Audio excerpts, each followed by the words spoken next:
তৃণমূলের 3টি bank account freeze. তৃণমূলের 3 ব্যাংক অ্যাকাউন্ট ফ্রিজ হওয়া টিএমসির 3 অ্যাকাউন্টে 440 কোটি। রাজ্য পুলিশের সাইবার সেলকে চিঠি ব্যাংকের। সাইবার সেলে অভিযোগ করেন বেসুরো বিধায়ক। টিএমসির অ্যাকাউন্ট ফ্রিজের আবেদন বেসুরো বিধায়কের। সাইবার সেল চিঠি দেয় বেসরকারি ব্যাংকে। সাইবার সেলের চিঠি পেয়ে ব্যাংকের পদক্ষেপ। আমাদের সঙ্গে আবির রয়েছেন প্রতিনিধি।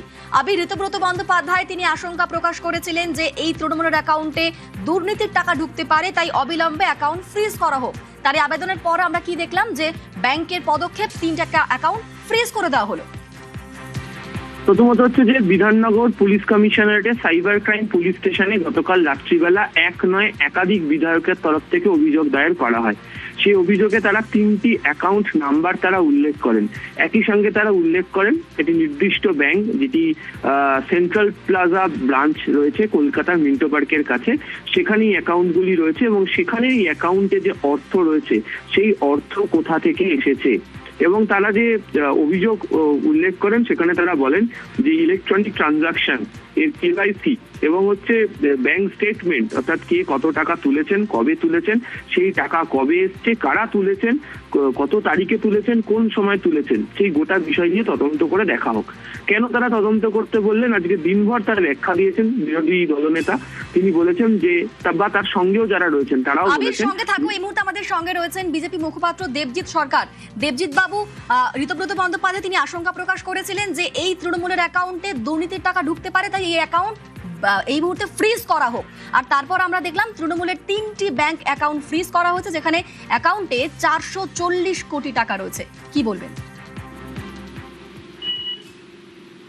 বিভিন্ন সময় গত দশক ধরে তৃণমূল কংগ্রেস যেভাবে মানুষকে পিষে সেখান থেকে যে টাকা তৈরি করেছে এবং সেই টাকা লুট হয়েছে, এই টাকা তো আর ওদের কোনোভাবে ওদের টাকা নয়, মানুষের টাকা। ভয় দেখিয়ে লুট করেছে মানুষের থেকে, অত্যাচার করে। তারপরে যারা তুলেছিল তারা 25% রেখে 75% তৃণমূলের অফিসে পাঠিয়েছিল। সেই টাকার কিয়দংশ উদ্ধার হলো। এরকম আরো অনেক পাওয়া যাবে। আইন আমলে আসতে হবে। যারা অভিযোগ করেছিলেন তারা 4 তারিখের আগে কেন অভিযোগ করেননি, এই নিয়ে একটা প্রশ্ন থেকেই যায়। যাক, এখন অন্তত কিছুটা হলেও সত্য সামনে এসেছে। আশা করি এরপরে আরো পুরোটাই সামনে আসবে। ধন্যবাদ আপনাকে। আমরা কথা বলেছিলাম সন্দীপন সাহার সঙ্গে, তিনি কি বলছেন শোনাবো। এবং অরূপ বিশ্বাস তিনি ট্রেজারার ছিলেন, তিনি এই বিষয়টি সবার নলেজে আনেন ব্যাংকে চিঠি দিয়ে, এবং এটা যখন আমাদেরও গোচরে আসে এটা বোঝা যায় যে এই ব্যাংক অ্যাকাউন্টগুলিতে কিছু ট্রানজাকশন হয়ে যেতে পারে এবং এখন যেই পরিস্থিতি সেইখানে ট্রানজাকশন হওয়া উচিত নয়। সেই মর্মেই কিছু বিধায়করা তারা একটি কমপ্লেন করেন পুলিশের কাছে যে এইখানে যেই টাকা পয়সা রয়েছে তার বৈধতা এবং সেই টাকা পয়সা যেন এই মুহূর্তে কেউ কোনো ট্রানজাকশন না করতে পারে সেই আবেদন জানিয়ে এই যে প্রিন্সিপাল অপোজিশন ব্লক, যেটা স্বীকৃত প্রিন্সিপাল অপোজিশন ব্লক, তার বিধায়করাই চিঠিটি দেন। চিঠি দেওয়ার পরে পুলিশ তার যথাযথ ব্যবস্থা নিয়েছেন।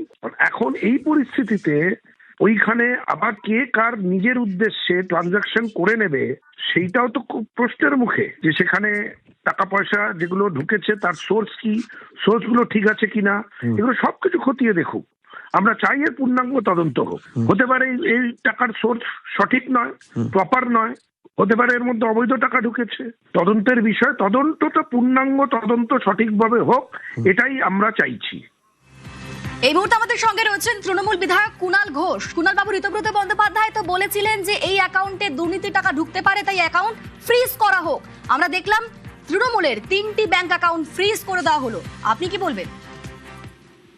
দেখুন, আমি এ ব্যাপারে এই মুহূর্তে কোনো সরাসরি মন্তব্য করব না, কারণ তৃণমূলের তহবিল, তৃণমূলের ব্যাংক অ্যাকাউন্ট বা পার্টির যেগুলি এই টাকা পয়সা জনিত ব্যাপার বা সম্পত্তি জনিত ব্যাপার, ওটা আমার এখতিয়ারও না, আমার কোনো ধারণাও নেই। আমি ফলে এর উপর দাঁড়িয়ে কোনো মন্তব্য করব না। এ বিষয়ে এই মুহূর্তে দলের কিছু বলার নেই।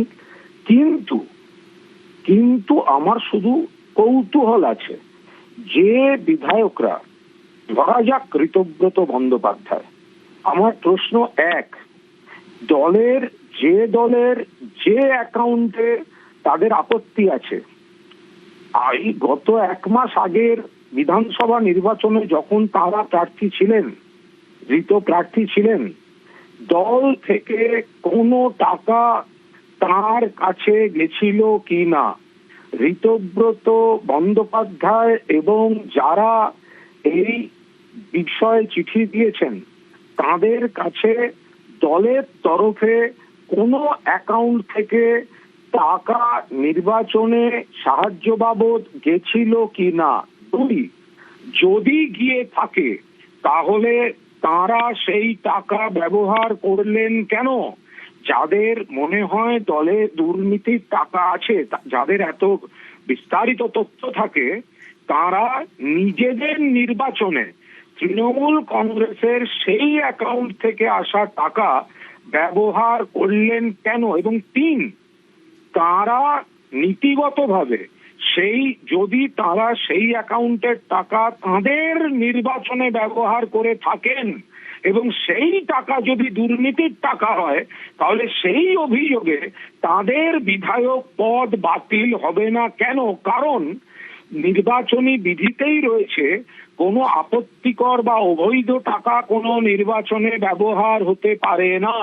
তাহলে ঋতব্রত বন্দ্যোপাধ্যায় এবং যারা যে টাকার দিকে আঙুল তুলছেন, সেই টাকা যদি তাদের নির্বাচনে ব্যবহার করে থাকেন, তাহলে তাদের নির্বাচন অবৈধ বলে ঘোষণা হবে না কেন? এবং 4, যে টাকাটা যদি তাদের অ্যাকাউন্টে গিয়ে থাকে, তাহলে সেই টাকা তৃণমূলের অ্যাকাউন্টে আগে ফেরত দিন, তারপর অভিযোগ তুলুন।